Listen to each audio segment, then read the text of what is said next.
You know, it's kind of interesting, whether you're on public or private land, the typical great fall buck habitat and extending into the winter time, especially the early winter, but really covering the entire hunting season, is very similar, whether you're on private or public land. The only difference on private land, if you're not planting food plots, someone will in the area and they'll take all your deer away, especially if they're doing it right. So that's the one difference. You can never overcome the lack of food plots on private land by just having great habitat. But the cool thing is, that as a base is still the same. It's just, you know, you add that on private land. But whether it's public or private land, I'm looking for fall cover that has a heavy stem count. And you can see here we have a lot of diversity. We have a lot of young regeneration here. And really what's interesting, a lot of this green vegetation is gone during the hunting season. So we could come in here and even do a controlled burn, produce a lot of green forage, but if that forage is not available during the fall and winter, which is the lowest hole in the bucket of habitat every year, then we're really missing the boat. On the other hand, we have a lot of hardwood regeneration in here. And what I like is we have a good covering of red cedar. And this is the start of it. We're not gonna go back in there very far into where there's a lot of cedar because frankly, it's thick. The whole reason this is good deer habitat, where we have lots of stems per acre, lots of diversity, hardwood regeneration, we have the cedars mixed in for some good thermal protection. The whole reason that this is great deer habitat during the fall is the reason it's not great deer habitat in the summer. We found a lot of beds out here. We found some sheds, very, very good habitat towards the end of this point where it gets thicker and thicker. Those big bucks with velvet don't want to live back here and crash their velvet through all this regeneration and thick growth and cedars. You know, a lot of times we're going through here, we have to crawl, and they don't want to live there. They want to have good airflow. So we find those bucks really like this transition towards the field edge in a location like this because they don't have to come in that far. They're in the shade. They get good airflow up here. But when it starts getting thick, it's almost like that's summer bedding 50 yards over there, and that's full fall and winter bedding 100 yards over here. So we're right in that transition area. Look for that high stem count cover on public land or private land. Look for a diversity of habitat. You don't want all hardwood. You don't want all conifer. You don't want all grass, briars, and brush. You want a big difference in between. And we're going to step out to the outside here, and I want to show you some of the early successional growth out in the field edge.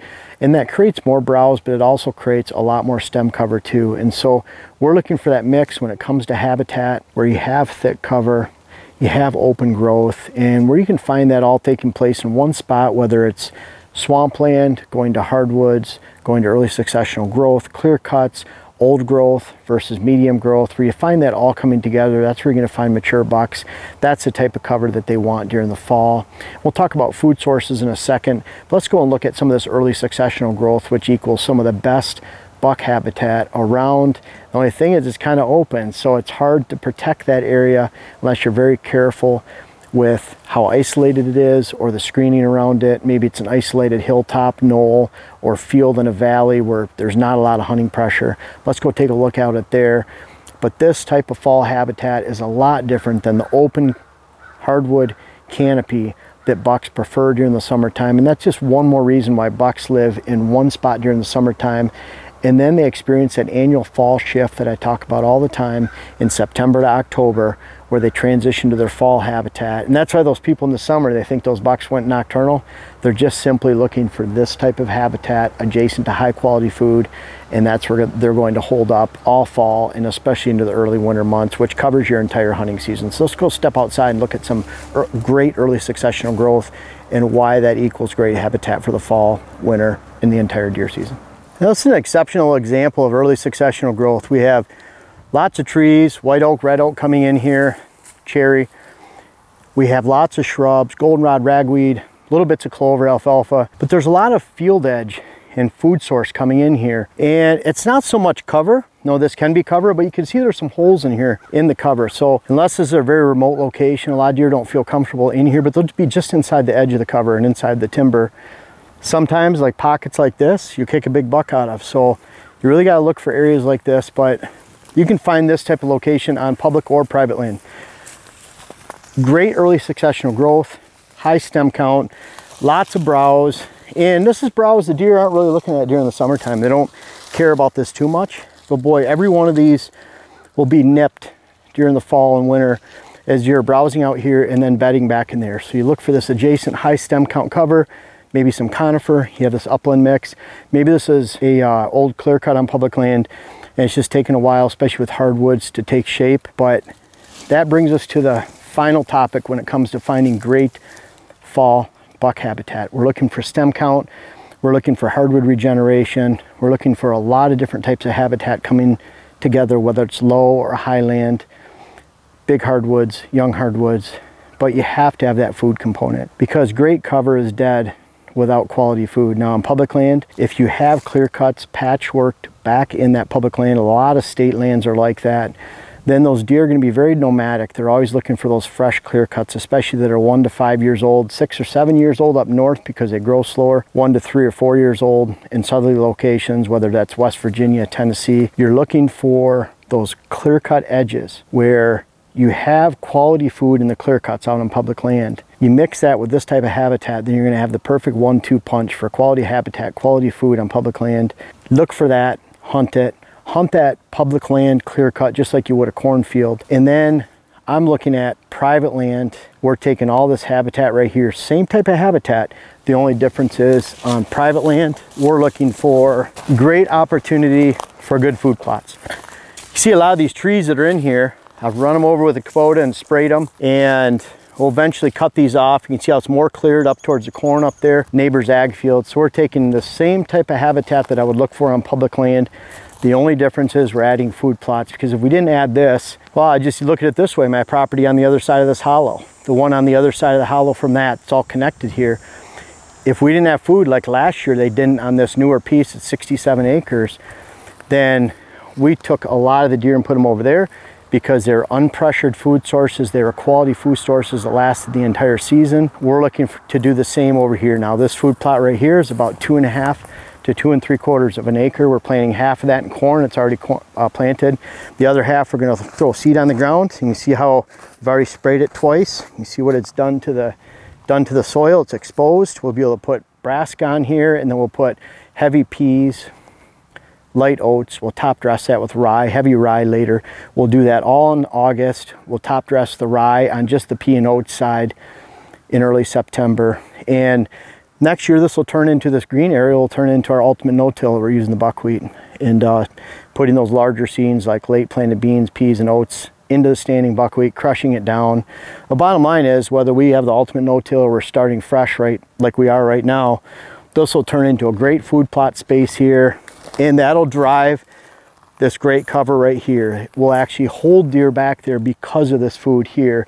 If this food wasn't here, we'd have them all on our other pieces of property. And why invest the money into this 67 acre chunk unless we're actually going to put deer on it with our food? Again, great habitat without food is dead. Make sure you have that high stem count, that transition with a lot of habitats coming together if you're looking for it on public land, and that you're always complementing with that food source, that high quality food source. Now on public land, that could be changing. I love hunting the bait piles that people are putting out in public land, like the UP in Michigan, where I'm hunting an hour back, 45 minutes back, maybe a half mile, 3/4 mile away back in the swamps.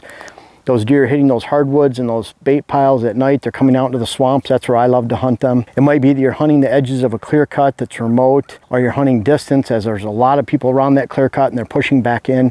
Always consider that hunting pressure. If you're seeing a line of people in and out to hunt that clear cut like I have in Ohio in some places, try another spot to hunt, because those bucks, although they might be relating to that clear cut in the middle of the night, they're staying well away during the daylight hours. And could be that you're hunting a swamp edge. There's a lot of food source where lowland meets upland. Maybe you're hunting a food source of the moment, like white oaks in early September that are fleeting, deer love them, they're not around for long, or a more stable red oak that might be around late September, October, in through November, December, depending on how many deer in that location.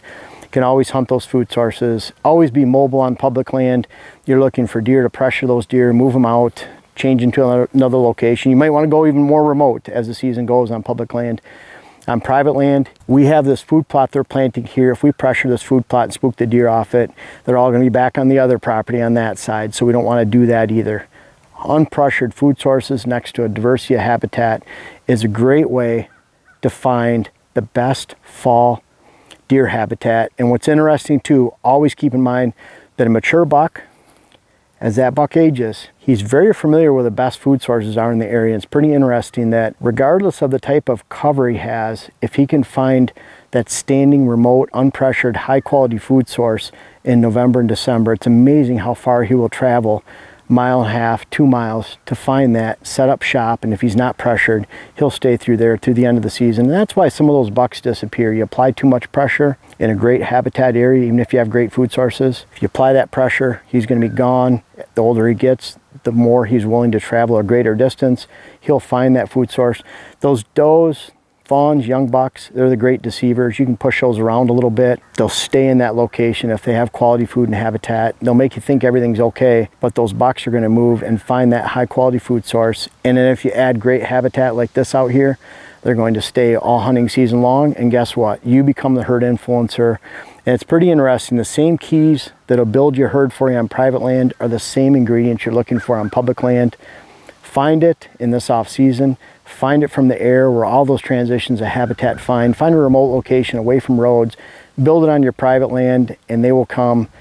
Find it, build it, and you'll have a great hunt and a great herd that you can develop this fall. I'm excited to tell you guys about my latest web class. It's how to plant food plots, how to design your food plot program, and it covers everything. And really there's 30 videos, over 10 hours, 11 hours of footage, workbook, hats, you know, all that stuff. On top of it, I urge you to check out the link. But I cover 5 main areas: critical food plot concepts, where to plant, how to create, what to plant, and finally how to plant.